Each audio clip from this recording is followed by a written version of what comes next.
I definitely started the season hoping for more. Not disappointed though, very happy to stay up. You know, if you remember our first game against Barnet, first half, 2-0 up, I thought, hello League Two, this is going to be all right. It didn't turn out all that, but no, I'm very happy where we are, and having the chance to consolidate and build for next year is just perfect for us. You know, and I do think we'll push on next year, do much better. We've learned stuff along the way, so I say job done. And who knows, that point that Barnet got in the first game of the season could be very important for them at the end. Scott, as far as your side of things in the club, and obviously you developed Jordan Stevens, for example, how's it going this season for you? I think it's been a real learning curve. First and foremost, I do fully expect us to stay up. I think particularly since January, the team's looked really impressive. I think Mark was quite right in giving a lot of players at the start of the season the chance to prove themselves in League Two. Some have, and obviously some haven't. And when you're able to make the changes that he's done, I think it's been fantastic. So from our point of view as an academy, it's really important that we remain a Football League club. It helps us build everything we do over long term. So it's really important that we stay in the division. You just said then that I developed Jordan. I didn't. We developed him as a club. So he had coaches before me. He's had me, then he's had Mark and Scott, the first team platform. So us as a club, all round, have developed a really good player. Yeah. Staying with you, if I may, Scott. Staying with you. Can you see many players which you're working with now making that leap into Division 2 in the foreseeable future? Obviously, you've got to jettison some of them. That's the way of football. But is it working in the fact you can see 2 or 3, perhaps in a couple of years' time, being on the fringes of the first team? Well, that's the plan, and the platform's there. But there's a number of sort of hoops they have to jump through, really, and challenges along the way.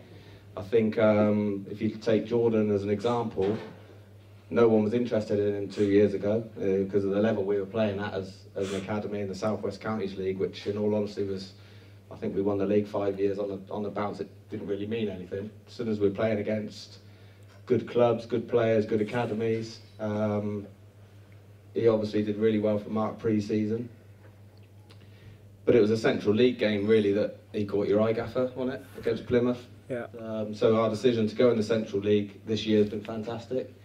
It's really helped us. For me, it's about, I think next year we're going to be quite strong, the year after really strong, and it's about bringing the even younger ones through now, the 9s, 10s, 11s, making sure they get into our scholarship programme first and foremost. And Dale, how important is that, the youngsters programme, you know, in your long-term vision for the club? It's fundamental, really, just a fundamental building block for us as a football club. You know, I love the fact that we've got the setup.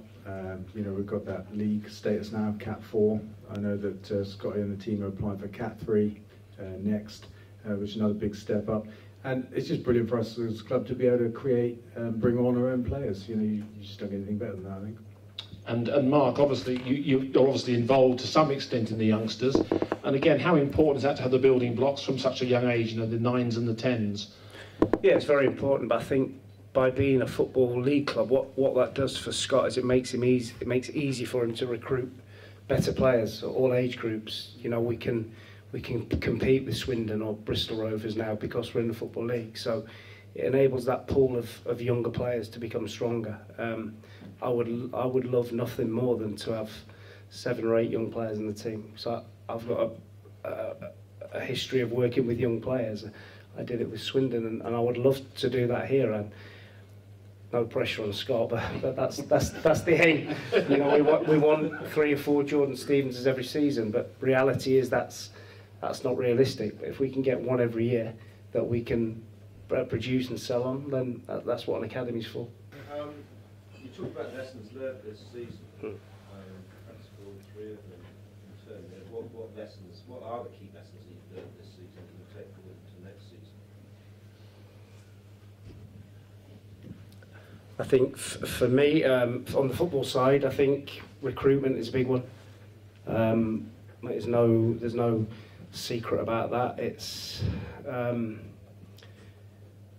you have to get your recruitment spot on, and we're competing with some big clubs. When you look at the teams in our league, to name a few: Coventry, Luton, Swindon, Notts County.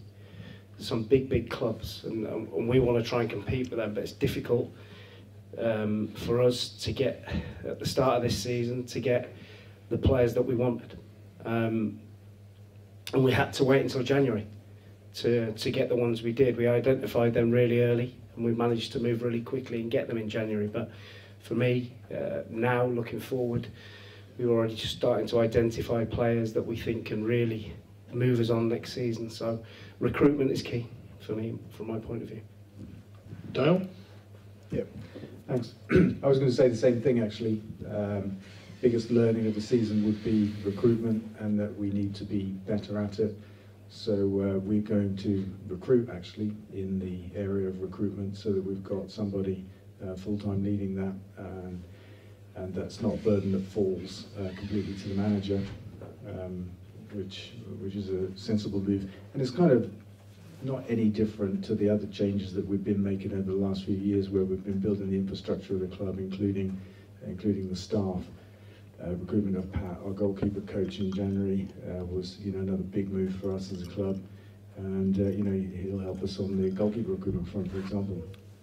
But I think recruitment is a really big deal. Getting it right, getting it at the right at the right time, and I certainly learned that this season. Does that mean you're sort of appointing, to want of a better word, a sort of a chief scout?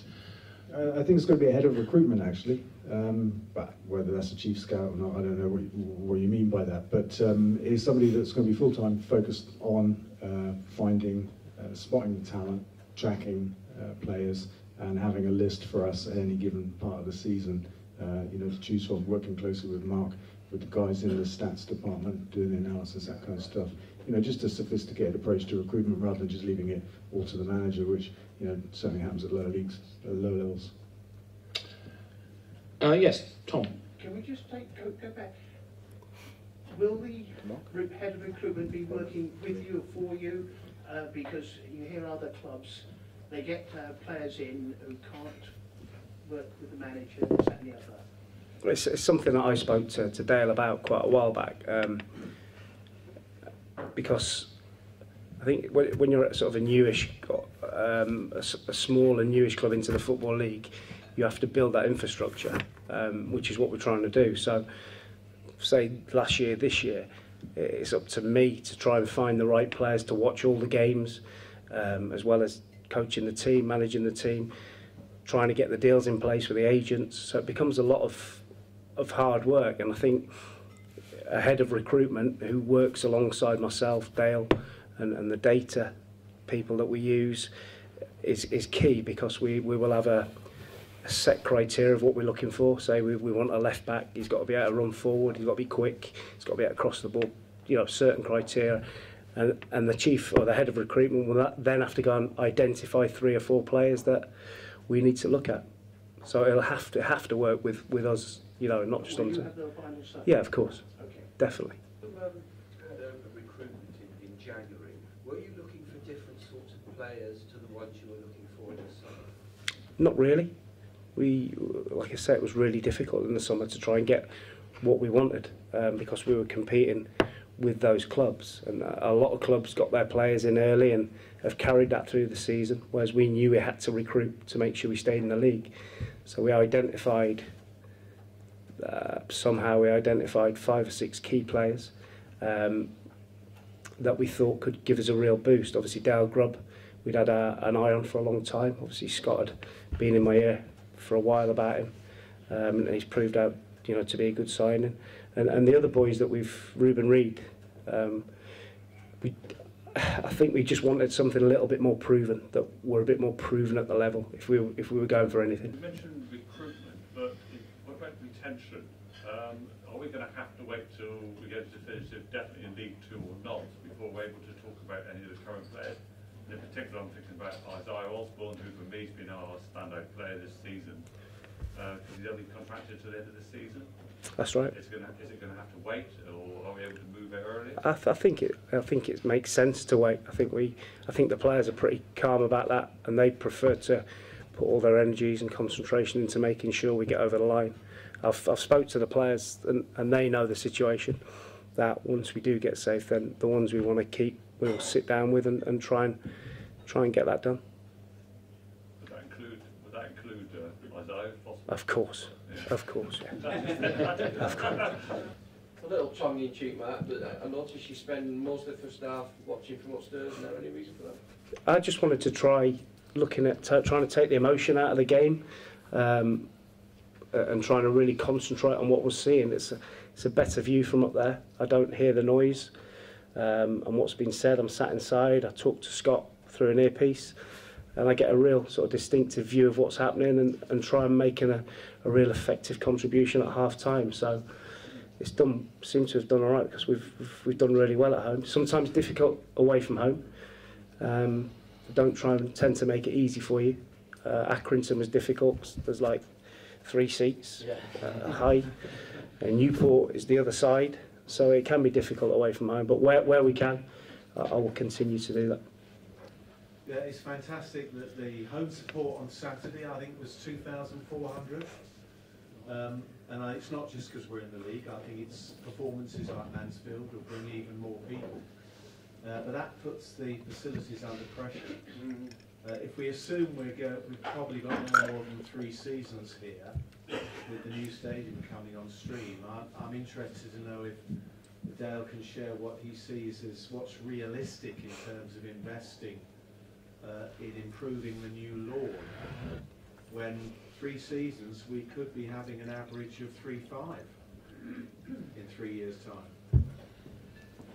Well, I think 3.5 in 3 years' time is unambitious, actually, and it would be more than that. And I think we'll be in League One by then. And no, I'm dead serious. And I don't think, though, that the new stadium will necessarily be with us in 3 years' time. So, you know, we've got to balance a number of factors. It's no different to when you're talking to a player or a club that wants to buy a player. There are a lot of factors to take into account. So we made a lot of changes here this season to be in League Two. And we're coping with crowds that are nearly 1,000 per game bigger than they were in the National League. And that's a big job. Team, you've done really well to cope with that. But we've had to do a lot of thinking about the facilities that we have in all the different corners of the ground. Not the least of which is catering. The Carol Embry is rammed these days. You know, the common complaint now is that there's no room, there are no tables, you can't sit down and eat. You know, when I first got here in 2010, the doors were locked to the Carol Embry on a match day. The room just wasn't used. So we've come a long way. And we're looking to put some seats and a roof over the West Stand in the closed season. Current thinking is that the roof might cover between 400 and 500 away fans, so it won't be the whole of the West Stand. That would be a big expense. We don't think it's necessary, but we'll take steps, is what I'm trying to say. So we've taken some steps this year, quite a few. We'll take some more in the closed season, ready for next season, and we'll keep taking steps to improve stuff, adapting to what we find as well. And yeah, 3 or 4 years from now, we may be on the cusp of moving to a new stadium, but we've got to do well here, because we build our crowd by not just performing well on the pitch, but having a great match day experience. And I think it's testament to that. We had such a great crowd for the Mansfield game, which wasn't a game a lot of people thought we might win, but still they came, because you know it's great fun to come here, good food, and I think we have some of the best facilities certainly that I've seen. Not that I've been to a huge number of other grounds, but we are looking to open a new bar somewhere for the new season as well, because only, I don't know, 300 people can get in here from a stand that holds 2,000, for example. So we've got a number of plans, and yeah, you'll see it as it unfolds. Just go back to the first team, Mark, formations, tactics. There seems to be a correlation between 4-4-2 and Forest Green winning. Prior to Mansfield, we changed that. Was that because of the quality of the opposition, or lack of players, or something else? That was simple. It was down to personnel. We wanted to carry on playing 4-4-2, but our wide players were injured or fatigued and not available. So if you haven't got any wingers, you can't play 4-4-2, plain and simple. That's what I said in my press conference leading up to the games, that Alex Bray was suffering from labyrinthitis, which is a problem in your ear, which makes you dizzy. So he was unavailable for 2 or 3 weeks. Dan Wishart had a hip flexure strain, and Dale Grubb needed a rest because he'd come out of non-league and played 8 or 9 games on the trot and was completely shattered. So we couldn't play 4-4-2 as we had no wingers. Simple. Just follow that up. Friday, if Deutsch is not 100% fit, will you stick with Campbell and Reed? Yes. How near fitness is he? He trained yesterday. He's training full pelt tomorrow, so he'll be fit for the weekend. But what you want is what you got on Saturday with Tav and Ruben saying to Doigi, you've got to try and wrestle your shirt back. That's seriously that's what we need. And if those two play like that, there's no divine right. It has to go in the team. Well, it's excellent. I think that you have to, it's not a foregone conclusion. You No. walk back in when you. I think if you saw Ruben replay on Saturday, I said to him after the game, that's the best I've seen you play ever, and he was offended. Deeply offended. He said, Gaffer, I'm not even fit yet. That's what he said. So.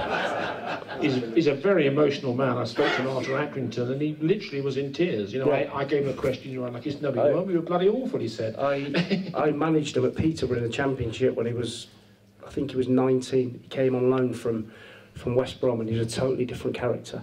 His attitude wasn't great, and he'll tell you that himself. He was a bit of a loose cannon, but he is now. He's over the last 4 or 5 years. He's really got to grips with himself.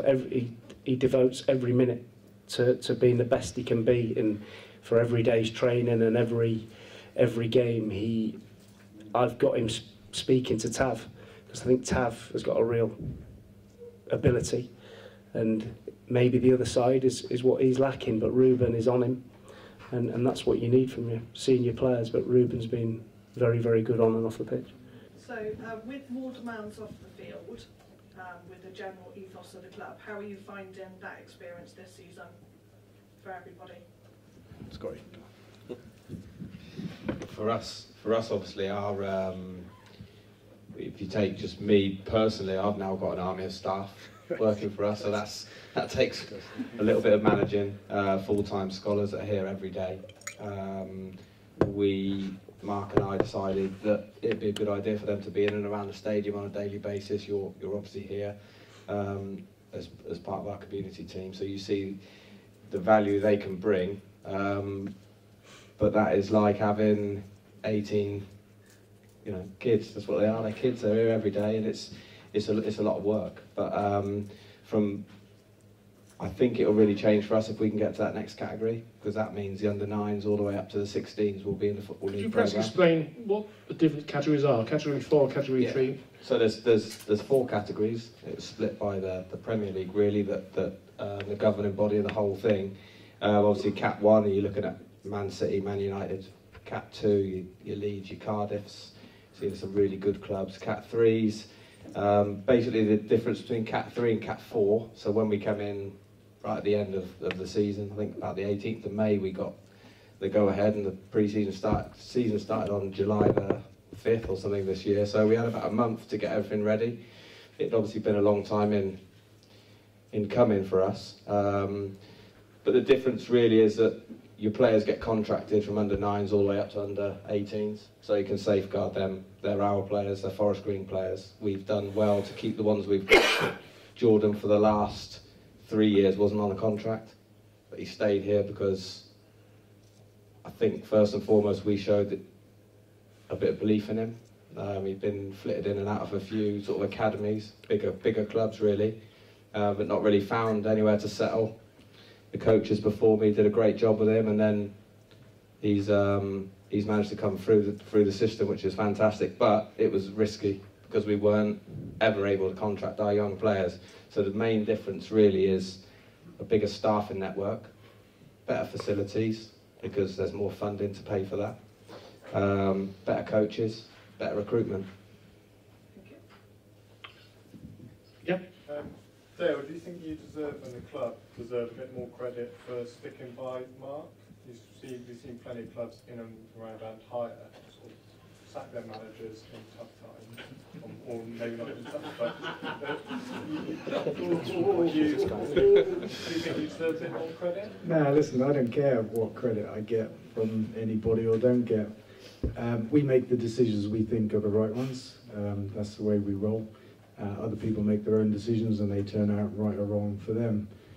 If you ask me, were we vindicated by what we've done, I would say yes, absolutely. I think we'd all probably agree with that. But you know, there are things that the average fan doesn't know about, like our emerging recruitment plan in October, and other stuff. And also, you know, in my experience, you've got to take a long-term view, and not knee-jerk react. You've got to understand the causes of the problems, and if you do understand them, and you have a plan to deal with them, then you know you have a logical path through the situation, rather than just throw out the manager and hope you can get a better one. That's just not how we operate.